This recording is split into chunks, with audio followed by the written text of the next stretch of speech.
Sir ये है आपका रूम। सर अगर आपको खाने पीने की किसी भी चीज का ऑर्डर देना हो तो वो रहा फोन सर, नंबर 9 डायल कर दीजिएगा। Thank you. सर सुना, मैं बहुत थक गया हूँ, मुझे कोई डिस्टर्ब ना करे तो बाहर दरवाजे पे डू नॉट डिस्टर्ब का बोर्ड लगा देना। जी sir, definitely sir. Have a good day sir. Thank you. Sir हम लोग हमेशा ऐसा क्यों सोचते हैं कि खून हुआ है? एक्सीडेंट भी तो हो सकता है।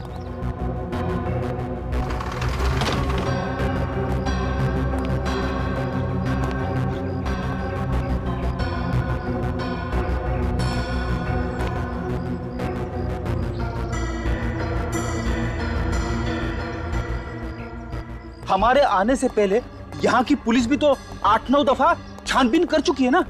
सब लोगों ने कूद के आत्महत्या की है, यही एक जगह मिली आत्महत्या करने के लिए।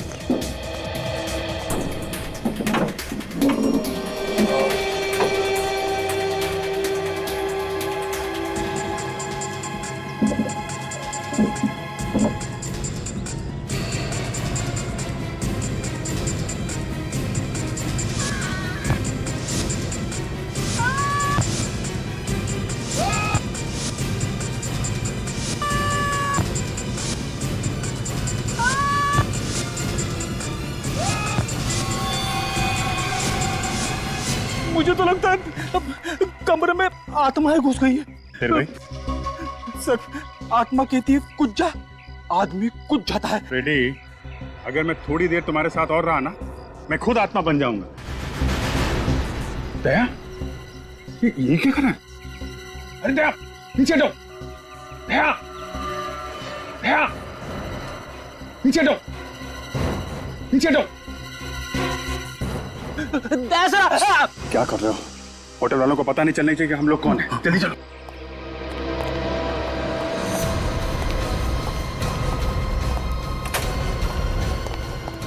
अरे दया, ये क्या पागलपन है? नीचे उतरो यार। सर प्लीज नीचे उतर जाइए। आप आत्महत्या क्यों करना चाहते हैं? रेडी, मैं आत्महत्या क्यों करूंगा? मैं अभी तक तुमसे इतना परेशान नहीं हुआ हूँ। नहीं नहीं यार, हम लोग नीचे खड़े थे तो तुम चेयर के ऊपर खड़े होकर बालकनी के इतने पास में थे, हमें लगा कि तुम आत्महत्या करने वाले हो। अच्छा हुआ सर आपने नीचे जंप नहीं किया, वरना होटल के स्टाफ वालों को पता चल जाता कि हम लोग कौन है। अब जीतिए, देखो यहाँ से नीचे कूदने के लिए मुझे इस कुर्सी की जरूरत नहीं है, कुर्सी के बगैर भी मैं यहाँ से कूद सकता हूँ। लेकिन अगर किसी और को नीचे फेंकना पड़े, वो भी इस तरीके से कि वो मुंह के बल गिरे, इसके लिए चेयर का इस्तेमाल करना पड़ेगा। ये देखो, ये निशान देखो, एक कुर्सी से लगा हुआ निशान है। एक कुर्सी यहाँ पर बार बार रखने से ये निशान आया है। आत्माएं चढ़ रही है कुर्सी पे। आत्मा नहीं है फ्रेडी, खूनी है। खूनी खूनी ने लक्षिता को और बाकी लोगों को इस चेयर का इस्तेमाल करके नीचे फेंका है। खूनी ने।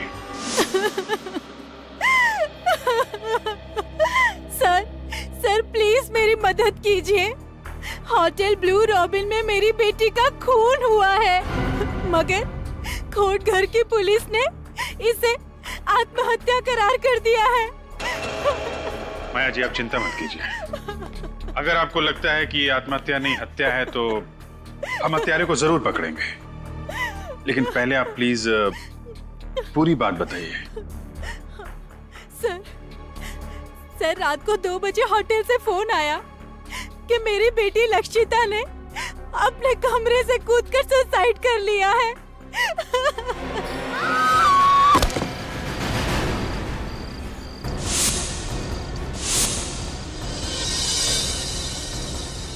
मेरी बेटी ने आत्महत्या नहीं की है, खून हुआ है उसका। देखिए मैम, पोस्टमार्टम की रिपोर्ट के हिसाब से आपकी बेटी का मर्डर नहीं हुआ है, उसने सुसाइड किया है। सुसाइड।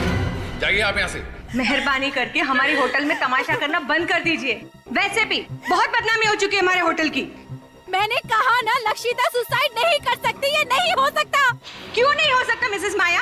सब लोग आपसे बार बार कह रहे हैं कि लक्षिता ने अपने होटल के कमरे से कूद के अपनी जान दे दी, फिर भी। सब लोग नहीं, 2 लोग, वो अमन और ईशान। आपको और पुलिस को उनकी बातों पर भरोसा है, मेरी बातों पर नहीं। मैं आप लोगों को छोड़ूंगी नहीं। मिसेस माया, अब तो ये केस पुलिस ने भी बंद कर दिया। आप हमारा कुछ नहीं बिगाड़ सकती। मगर होटल के स्टाफ को और वहाँ के लोकल पुलिस को ऐसा क्यों लगता है कि आपकी बेटी लक्षिता ने बालकनी से कूद के अपनी जान दी? मुझे नहीं पता सर। तो पुलिस ने क्या एक्शन लिया? सर, पुलिस ने कोई एक्शन नहीं लिया।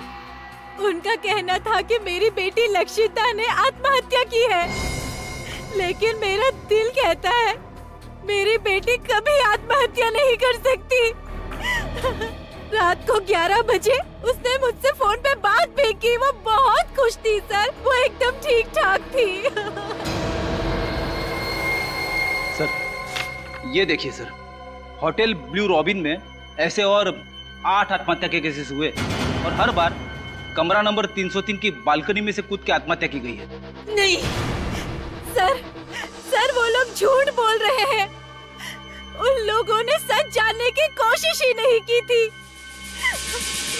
उन 2 लड़कों से ठीक से पूछताछ भी नहीं की जो मेरी बेटी की मौत के चश्मदीद गवाह थे।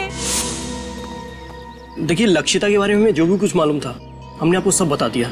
हाँ आंटी प्लीज, अब उसके बारे में हमसे और कोई सवाल मत पूछिए।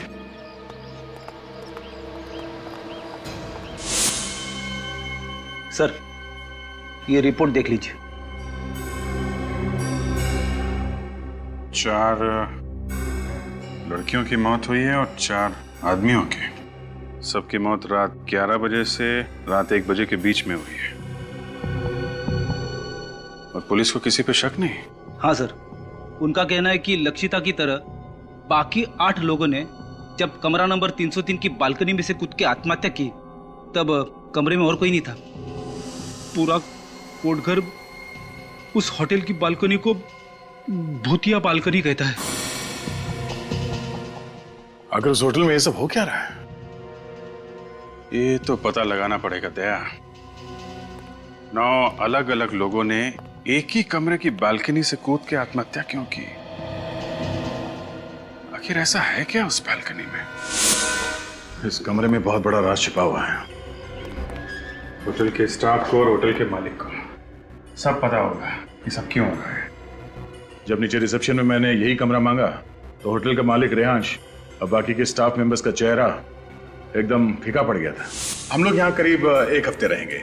हमने यहाँ पास वाले केंद्र में औरतों की सुरक्षा और शिक्षा के लिए एक अभियान का आयोजन किया है। बहुत अच्छा काम कर रहे हैं आप लोग। हाँ वो तो है। मेरा नाम रेहांश है, मैं इस होटल का मालिक हूँ और ये मेरे मैनेजर हैं समर्थ। ये पर्सनली आपकी जरूरतों का ध्यान रखेंगे और आपको यहाँ कोई प्रॉब्लम नहीं होगी। सर पीछे वाली विंग में आप लोगों के लिए रूम्स रेडी कर दिए गए। पीछे वाली विंग में एक दुविधा है। हम चाहते हैं कि पीछे वाले विंग में नहीं बल्कि आगे वाले विंग में कमरा मिल जाए तो। आगे वाले विंग में हाँ, और अभी टॉप फ्लोर हो तो और भी बेहतर। टॉप फ्लोर सर वो एक्चुअली वो तो सकता है, लेकिन कोई दिक्कत है तो कोई बात नहीं, परितोष हम कहीं और होटल में चेक इन कर लेते हैं। नहीं नहीं सुदर्शन जी, दूसरे होटल में क्यों जाएंगे? ये है ना मालिक जी रेहांश जी, आप देखिए ना, इनके पसंद का कमरा दीजिए ना इनको। ठीक है, बस तो प्रॉब्लम क्या है? आप हमें कमरा दिखा दीजिए, जो पसंदीदा कमरा है वो हम चुन लेंगे। ठीक है सर। सर 1 मिनट, कुछ सर अब क्या करें? देखो 1 लाख का सवाल है, ठीक है ना, और पैसे की वैसे ही बहुत जरूरत है हमें इस टाइम पे। कमरा दे देते हैं, बाकी इनकी किस्मत। ओके सर, ठीक है, चलो चलो चलो। और सुनो, ये सर को रूम्स दिखा दो। Okay sir. ये सामान ले लीजिएगा। जी सर। ये संभाल के संभाल के।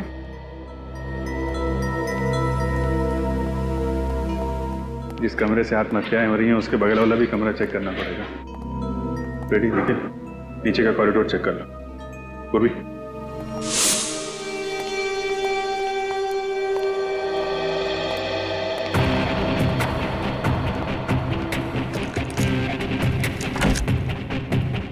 ध्यान से देखो, इस कमरे से बगल वाले कमरे में जाने का कोई खुफिया रास्ता है?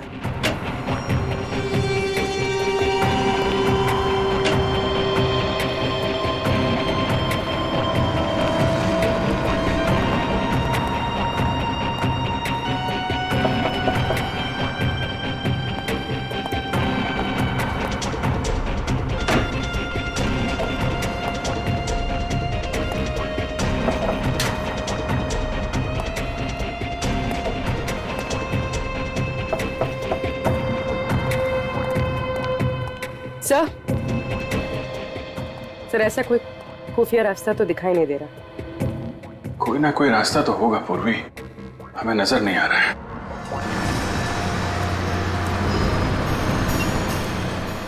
अरे भाई साहब, लोकेश लौकी आप ही हैं?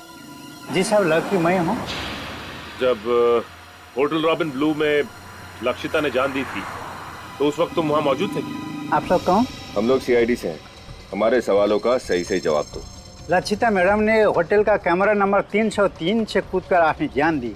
पुलिस वाले ने यही रिपोर्ट दी, होटल वाला सब जानते हैं।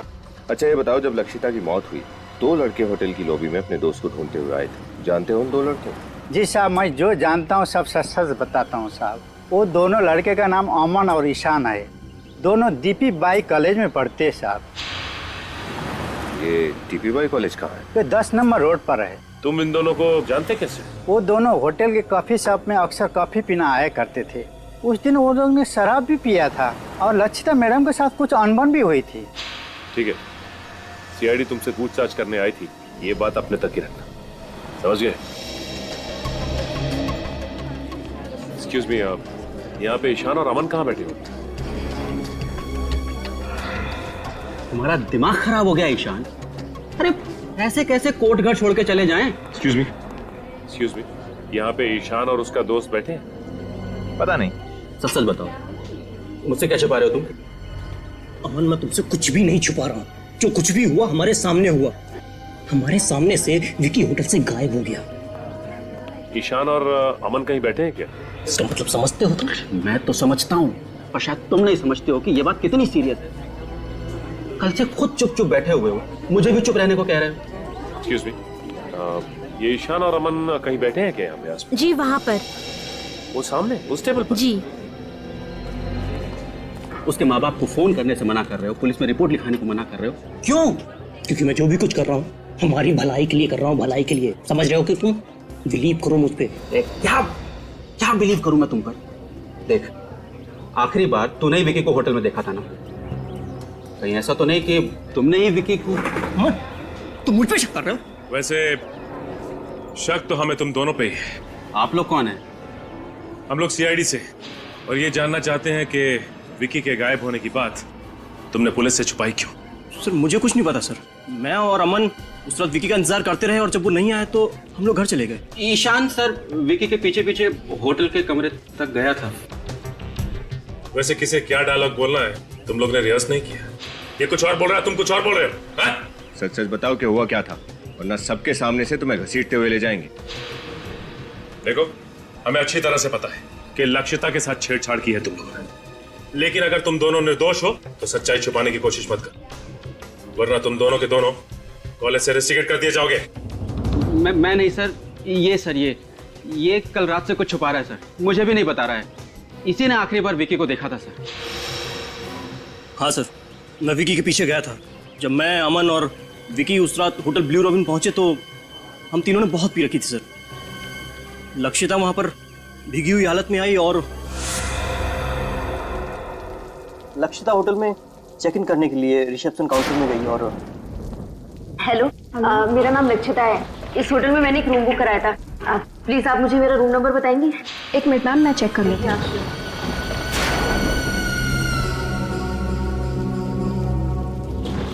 सॉरी मैम, हम वो रूम आपको नहीं दे सकते। मैंने आपके होटल में रूम बुक कराया था। प्लीज आप फिर से देखिए। मैम उस रूम में काम चल रहा है। आपके होटल में कुछ भी काम चल रहा हो, ये मेरी प्रॉब्लम नहीं है। आपके होटल में मैंने रूम बुक कराया था और इसके लिए मैंने आपको एडवांस भी दिया था। अब मुझे मेरा रूम चाहिए बस। मैम आप यहाँ लॉबी में ही वेट कर लीजिए, सुबह तक कोई ना कोई रूम खाली हो जाएगा। क्या? यहाँ इस भीगी हुई हालत में इनके साथ? इन्होंने तो शराब पी रखी है। इनके साथ मैं सुबह तक इस लॉबी में बैठने वाली नहीं हूँ। कैसे कैसे लोगों को आप अपने होटल में आने देते हैं? देखिए सर, आप कैसे कर रहे हैं अपने क्लाइंट के साथ? मैंने ऑलरेडी एक रूम बुक कराया था और आप बोल रहे हैं अब उसमें रिपेयरिंग का काम है। मैम मेरा नाम समर्थ है, मैं इस होटल का मैनेजर हूँ। ओह, क्या प्रॉब्लम है? सर मिस लक्षिता को जिस विंग में रूम दिया था उस विंग में काम चल रहा है। ओह, तो दूसरी विंग में कोई रूम खाली? विंग बी में एक रूम है पर वो सुबह खाली होगा, तब तक इन्हें यहीं लॉबी में वेट करना होगा। वो मैं हरगिज करने वाली नहीं हूँ। अगर आप लोगों को प्रॉब्लम थी तो आपको मेरी बुकिंग एक्सेप्ट ही नहीं करनी चाहिए थी। Relax ma'am. मैम ओफो, शहर में मैं किसी को नहीं जानती हूँ। सर वो ए विंग में 3rd फ्लोर पे वो रूम था ना, क्या नंबर था उसका? तो ठीक है ना, आप वो रूम मुझे दे दीजिए प्लीज सर, थोड़ा सा जल्दी कर दीजिए, मैं ऑलरेडी पूरी भीगी हुई हूँ। रिलैक्स। एक काम करो, बेल बॉय को कॉल करो और मैं एक बार सामान रूम में शिफ्ट करवाओ, जब तक आप ये फॉर्मेलिटीज कंप्लीट कर श्योर।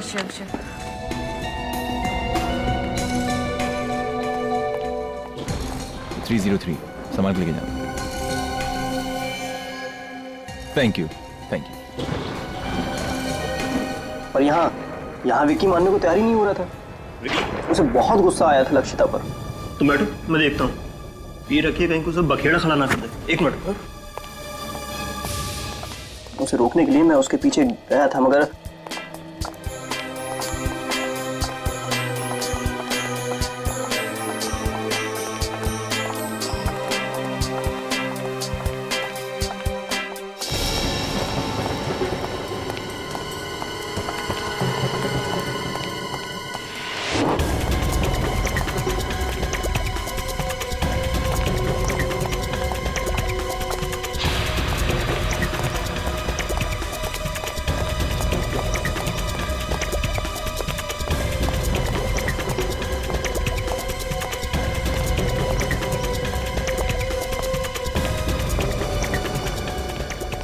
जब मैंने विकी को रूम नंबर 303 की तरफ जाते हुए देखा तो मैं घबरा गया सर, क्योंकि वो रूम तो लक्षिता को दिया गया था। नशे में विकी का गुस्सा काबू में नहीं रहता। मुझे डर था कि कहीं वो लक्षिता को कुछ कर ना दे।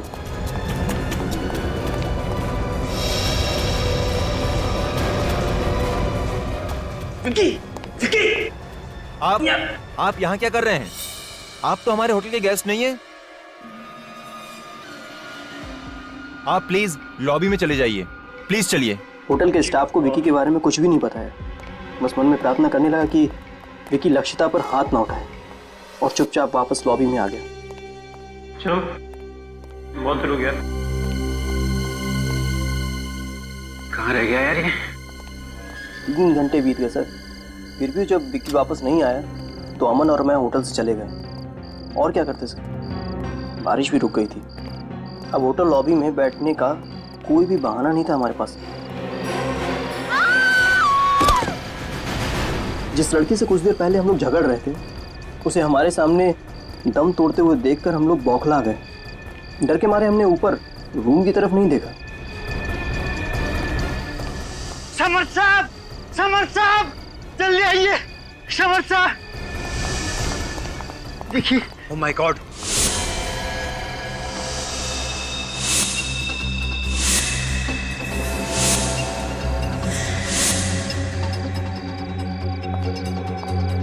ओह नो, फिर से एक और मौत।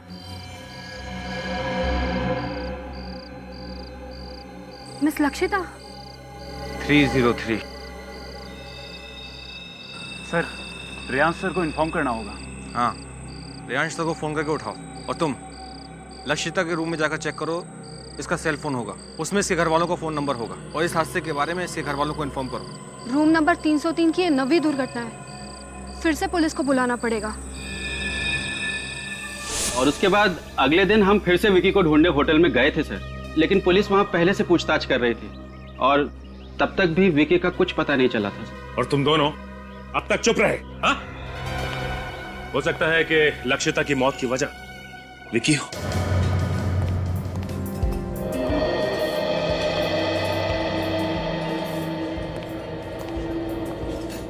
हो ना हो ये विकी इसी होटल में। अगर ऐसा है तो होटल के स्टाफ ने कहीं ना कहीं कभी ना कभी तो विक्की को देखा ही होगा ना। अगर ये विक्की मिल गया तो सारी कहानी का पता चल जाएगा। ये भी तो हो सकता है दया, लक्षिता के साथ जो कुछ हुआ हो विक्की ने देख लिया हो सकता है, और यहाँ के स्टाफ ने उसे पकड़ के ठिकाने लगा दिया होगा। चुप, सुन, हमें विक्की को ढूंढना है और हम पर किसी को शक नहीं होना चाहिए, समझे सर?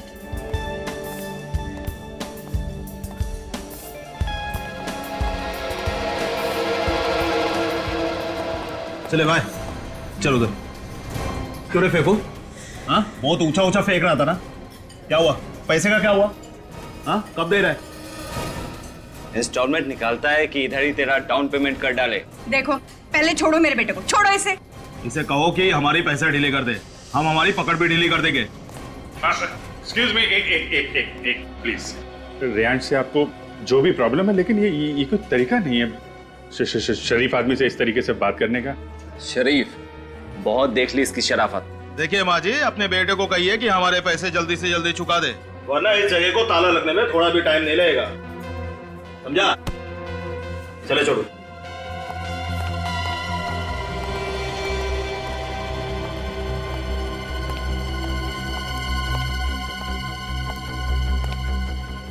चलो मेरे साथ। ये लगता है आत्महत्या की आड़ में हत्याएं हो रही हैं यहाँ पे। कहीं हत्याओं का संबंध इस बात से तो नहीं कि ये होटल कर्ज में डूबा हुआ है?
विकी उस दिन से इसी होटल में,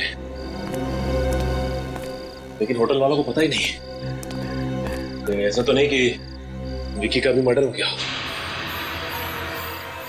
सर मुझे तो लगता है कि इन्होंने विकी की लाश को इस होटल के बाहर के ठिकाने लगा दिया।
ये क्या कर रहा है?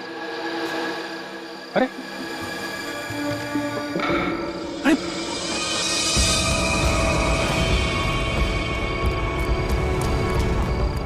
दया,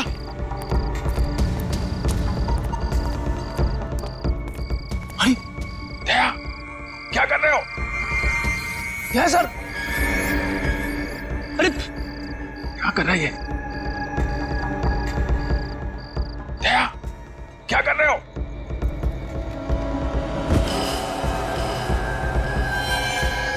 दया, अरे निखिल, क्या हुआ सर? दया के कमरे के मास्टर की दो जल्दी।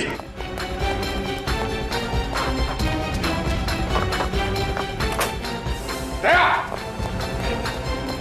ये क्या कर रहे हो? दया,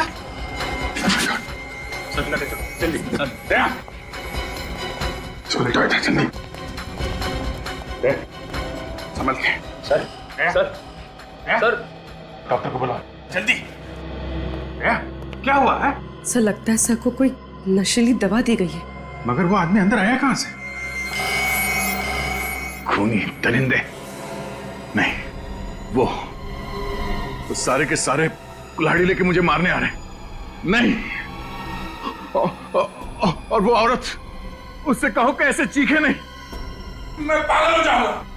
पागल हो जाऊंगा मैं, पागल हो जाऊंगा मैं कह रहा था सर, कमरे में आत्मा है, कमरे में आत्मा आती है। Shut up Freddy. ऐसा क्या देख लिया दया ने यहां इस कमरे में? आइए डॉक्टर साहब, डॉक्टर साहब आइए, आइए। डॉक्टर प्लीज जल्दी देखिए, मेरे दोस्त को भ्रम हो रहा है कि कई लोग इसे मारने आए थे। मैं अभी चेक करता हूं।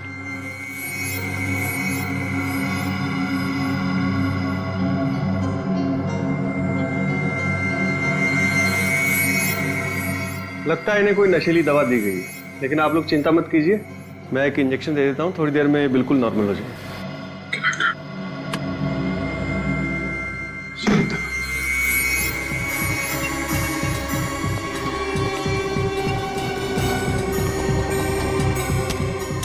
ये तो बंद है। मेरी एक बात समझ में नहीं आ रही है कि जिस होटल के आधे से ज्यादा कमरे बंद हैं, यहां तक कि पेंट्री शॉप और स्टोर रूम भी बंद है, उसमें इस लॉन्ड्री रूम का बंद होना कुछ अजीब सा लग रहा है। मैं काम करता हूँ। एक्सक्यूज मी सर, क्या मैं आपकी मदद कर सकता हूँ? अरे वो आधे घंटे से हम लोग रूम सर्विस को कह रहे हैं कि रूम नंबर 321 में कोई बेडशीट चेंज करने आ जाए।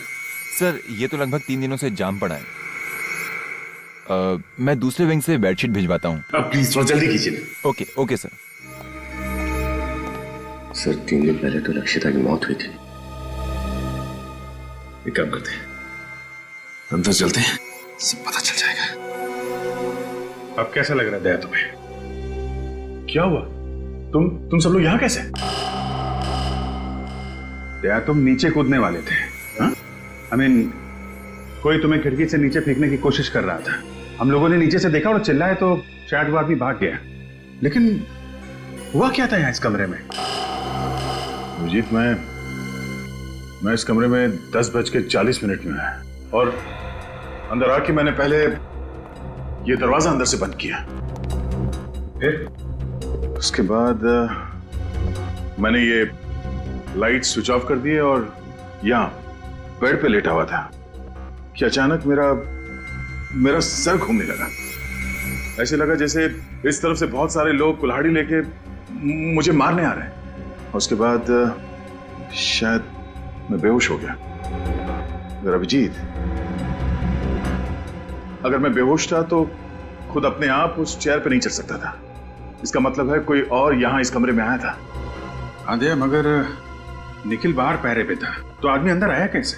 और हमारे आने से पहले वो भागा कहां से? दरवाजा तो अंदर से बंद था।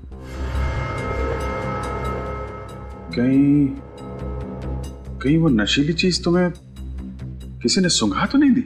मगर कमरे में तो मैंने किसी भी चीज को नहीं सूंघा था। एक सेकंड, ये जब मैं डिनर करने कमरे से बाहर गया उस वक्त ये मशीन कमरे में तो थी नहीं, और जब वापस आया उसके बाद भी मैंने किसी रूम सर्विस वाले को नहीं बुलाया।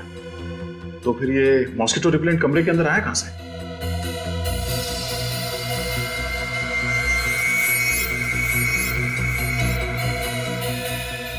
तो इसमें है वो नशीली दवाई। तभी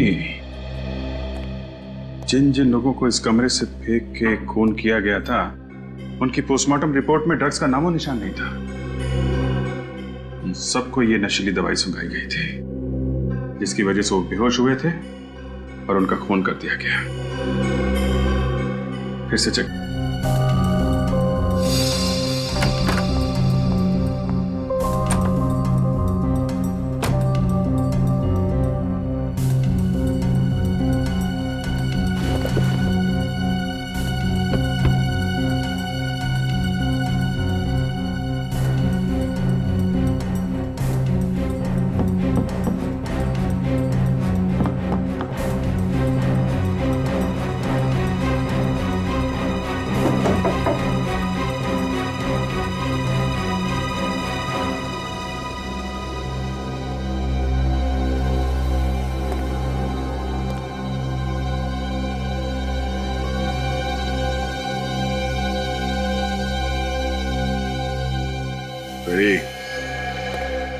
ये देखो प्रोजेक्टर, इसमें है तुम्हारी वो आत्मा। प्रोजेक्टर में आत्मा? हाँ, इसमें वो इमेजेस लोडेड है जो मुझे दीवार पे दिखी थी, और 3D इमेज होने की वजह से मुझे लगा कि वो इमेजेस जिंदा है, जो मेरी तरफ मुझे मारने के लिए आ रही है। सर, ये प्रोजेक्टर रिमोट कंट्रोल के जरिए इस कमरे के बाहर से भी ऑपरेट हो सकता है।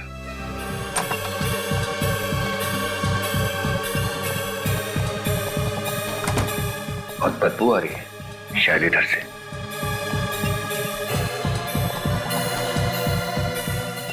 माय गॉड, क्या?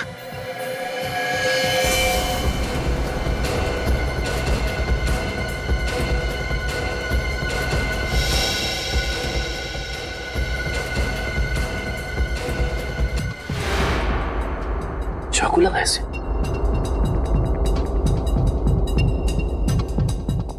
एक काम करो, अभिजीत सर को फोन करो।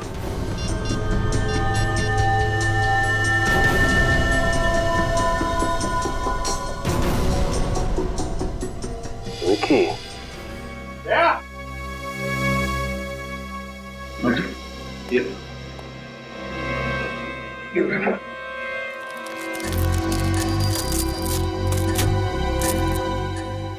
ये देखा, ये है वो खुफिया रास्ता है जहां से वो खूनी इस कमरे में आता जाता था।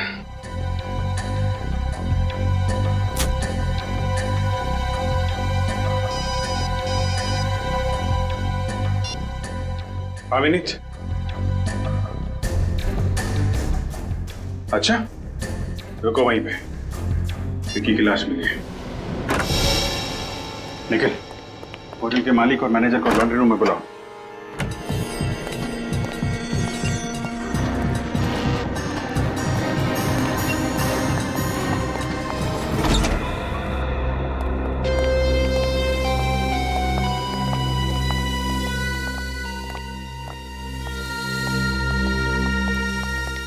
ओह माय गॉड! अरे कोई पुलिस को बुलाओ यार। रिलैक्स मिस्टर रेयांश, सीआईडी की पूरी टीम है यहाँ पे। सीआईडी?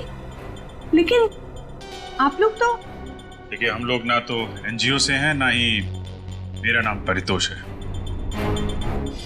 हम सब लोग सीआईडी से हैं।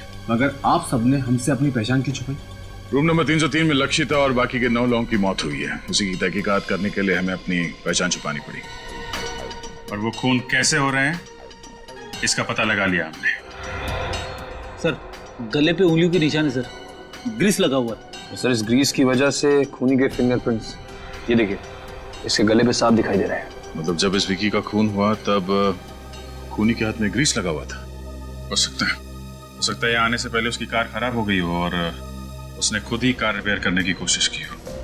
क्या उस रात आप में से किसी की या किसी होटल गेस्ट की गाड़ी खराब हुई थी? देखिए, चुप रहने से कोई फायदा नहीं है। खूनी की उंगलियों के निशान विक्की के गर्दन पे छप चुके हैं। आप सबके फिंगरप्रिंट से मैच करके देख सकते हैं हम लोग, समझे आप? सर, कल तो मेरी गाड़ी खराब हुई थी, लेकिन वो मैंने नहीं, केतन ने रिपेयर की थी। सर केतन ही तो इस रूम का इंचार्ज है और पिछले 2-3 दिनों से इस रूम के लॉक की रिपेयर की बात को टाल रहा था। बुलाओ इस केतन। बुलाओ केतन। तो वो तो होटल में नहीं है। अच्छा, तो फरार होने की तैयारी में होगा ये। लेकिन सर कोटगढ़ में तो ना ही कोई एयरपोर्ट है और ना ही कोई रेलवे स्टेशन। बस स्टैंड तो है। हाँ सर, बस स्टैंड तो है, लेकिन उससे इस टाइम कोई बस नहीं मिलेगी, क्योंकि कोटगढ़ से सबसे पहली बस सुबह 9:30 बजे ही निकलती है। सुबह 9:30 बजे? और सुबह होने में ज्यादा देर है नहीं।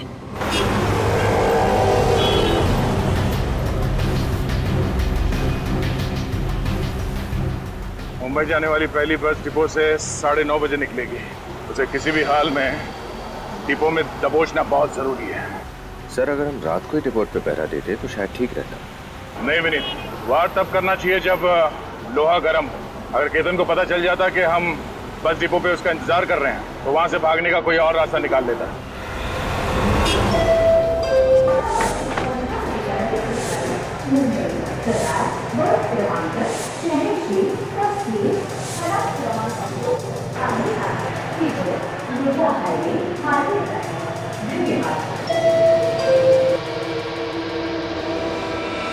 तुम और यहाँ मैं तुम्हारे पाप में और भागीदार नहीं बनना चाहता। चले जाओ यहाँ से। तुम कहाँ जा रहे हो? मैं ये शहर छोड़कर जा रहा हूँ हमेशा हमेशा के लिए। तुम जहां भी जाओगे सीआईडी ऑफिसर्स तुम्हें ढूंढ ही निकालेंगे। उन्हें पता चल गया है कि तुम आज यहाँ से मुंबई भाग जाने के चक्कर में हो। सीआईडी और मेरे पीछे? हाँ। अब मेरा क्या होगा? देखो, तुमने मेरी बहुत मदद की है। मैं तुम्हारा कर्ज उतारना चाहता हूँ। मुझे कर्ज उतारने का एक मौका दो। मैं तुम्हारी भलाई के लिए कह रहा हूँ, ज्यादा सोचने की जरूरत नहीं। मेरे साथ चलो। कम ऑन, चलो मेरे साथ।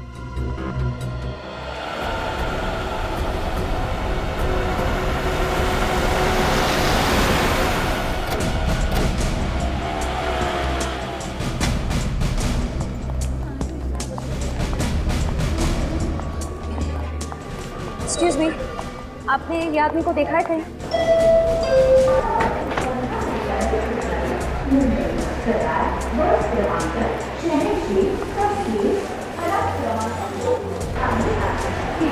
इसे देखा है आपने कहीं? इसको देखा है आपने कहीं?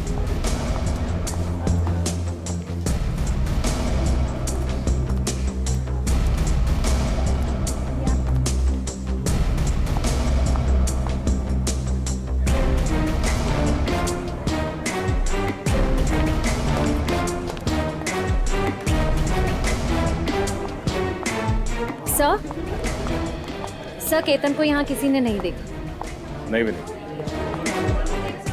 यहाँ आते जाते सभी यात्रियों पर कड़ी नजर रखो। हो सकता है वो यहाँ से भेज बदल कर भागने के चक्कर में।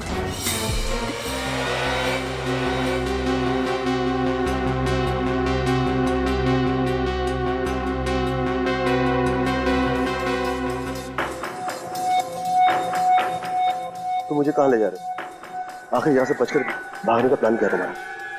मौत। मौत? किसकी मौत? तुम्हारी मौत। आखिर ऐसे कब तक भागते रहोगे? मैं तुम्हारी इस दौड़ को ही खत्म कर देता हूँ। हर क्राइम में तुम मेरे साथ रहे हो। तुम मेरे सच्चे साथी हो। तुमसे बिछड़ने का मुझे बहुत दुख होगा। मतलब ये है।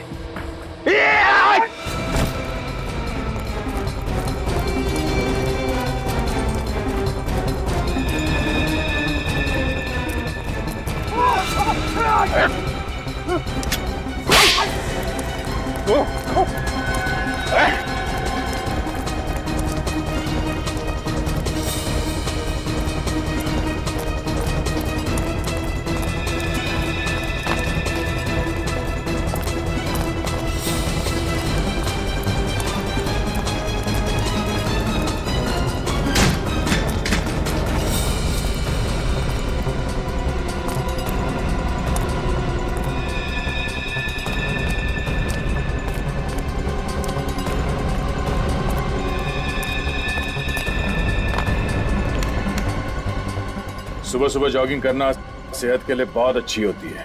कोई शिकायत नहीं मिस्टर समर्थ। मगर अब अगर कोई और होशियारी की तुमने तो जिंदगी भर अपने पैरों पर चल नहीं पाएगा तू, समझा? सर इस मत घबराना सर, सब इसी की अंधेरे में सब कुछ हो रहा है। तो फिर तुमने समर का साथ क्यों दिया? सालत की वजह से।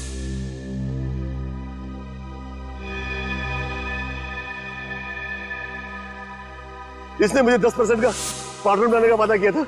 मिस्टर समर, तुम तो होटल ब्लू रॉबिन के मैनेजर थे, हाँ? होटल की सारी जिम्मेदारी तुम्हारी थी, तो फिर तुमने ये सब क्यों किया? सच तो यह है कि होटल ब्लू रॉबिन मेरा है, मैं उस होटल का असली मालिक हूँ। क्या? हाँ, रेयांश के पिताजी ने मेरे पिताजी के साथ बेईमानी करके वो होटल अपने नाम पर करवा लिया था, और मैं जानता था कि वो होटल कभी भी मुझे नहीं मिलेगा, लेकिन मैं अपना बदला तो ले सकता था। इसीलिए मैनेजर बनकर तुम उसी होटल में नौकरी कर रहे थे? हाँ, होटल का मालिक एक मामूली सा नौकर बन गया था। ये सब करके तुम चाहते क्या थे? मैं चाहता था कि वो होटल बंद हो जाए। जैसे वो होटल मुझसे छीना गया है, वैसे ही रेयांश और उसके परिवार से भी छीना जाए। अब वही होगा। 10 मौत हुई है वहां, 10। अब रेयांश और उसका परिवार वैसे भी कर्जे में डूबा हुआ है, और वो कर्जा चुकाने के लिए अब उस होटल का कब्जा बहुत जल्दी उन्हें छोड़ना पड़ेगा। और विक्की, उसे क्यों मारा तुमने? विक्की हमारा राज जान गया था। मैं उसे मारना नहीं चाहता था, पर किसी गवाह को जिंदा भी नहीं छोड़ सकता था। मुझे तुम पर तरस भी आ रहा है और गुस्सा भी। रेयांश के पिताजी ने तुम्हारा हक छीन लिया, गलत किया, मगर तुम्हें भी कोई हक नहीं है कि अपना बदला लेने के लिए 11 बेकसूर लोगों की हत्या कर दो। बस अपने आखिरी दिन गिनने शुरू कर दो, तुम्हें तो फांसी होके ही रहेगी।